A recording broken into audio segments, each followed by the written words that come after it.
好，Edith 你好啊，你好。好多謝你接受訪問啊。我想問下你咧，之前你係頸嗰度有啲咩問題啊？頸嗰度咧有啲淋巴嗰啲結節咯，咁係之前我係洗牙嘅，洗完牙之後咧就做咗一啲嘅牙膜，咁佢咧就有啲牙痛咁樣，跟住就發炎啦，係啦。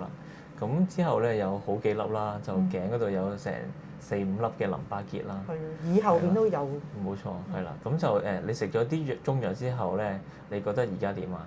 食咗一段時間之後咧，嗰個粒結節細咗啦，係啦，咁就同埋咧嗰啲血氣啊，同埋嗰個去洗手間啊，大便又好啲啦。係啊，冇錯，因為嗰啲淋巴結咧，佢就有啲人係驚係惡性腫瘤啊，其實就唔係嘅。我哋頸嗰度咧有好多淋巴結嘅散佈住頸嘅周圍嘅。當你有啲飛滋啊，或者係洗牙之後嘅牙肉發炎啊，或者係你個扁桃腺發炎啊、上呼吸道感染啊，呢啲全部呢啲發炎啊、細菌啊、病毒啊，都有機會刺激到嗰個淋巴結脹大嘅。佢係一個驛站嚟嘅，咁就有好多嘅抗體嚟幫你身體恢復翻正常嘅狀態。當你嗰啲發炎消失咗咧，佢就會散水，就會扁咗噶啦嗰個淋巴結。但係佢始終都會儲咗一啲抗體喺度嘅，即係話佢係一個驛站嚟嘅。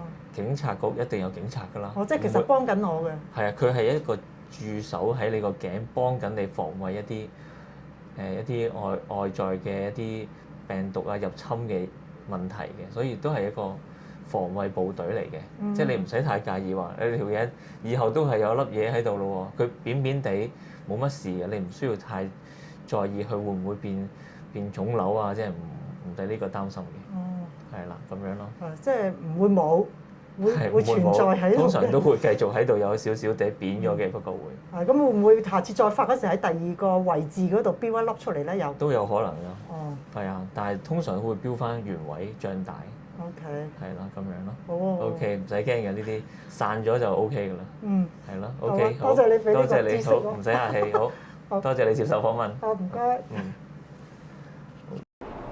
我哋頸部咧就係滿布淋巴結嘅。咁有5個重點咧，可以睇下呢啲淋巴結咧係良性定係惡性嘅。咁第一咧就係通常痛嘅咧係一啲良性嘅淋巴結。第二咧就係睇大細啦。如果細過2 cm 咧，多數係良性嘅。